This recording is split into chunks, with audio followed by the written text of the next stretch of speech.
So, ito na mga sis ang ating fourth batch ng ating Milky Turmeric Soap at paano ko nga ba siya ginagawa.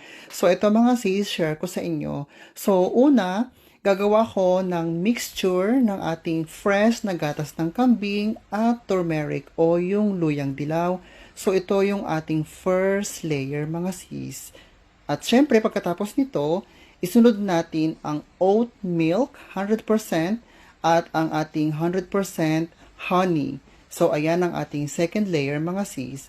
At pagkatapos nito, i-decorate natin I ang think this ating petal was really nagawang nice that milky you made. turmeric soap para maganda ang looks ng ating sabon.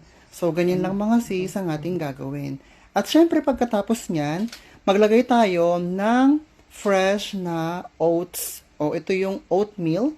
Ilagay lang sa ibabaw mga seswang para naman ang ating natural turmeric soap ay maganda ang kalabasan. So, ito na nga siya.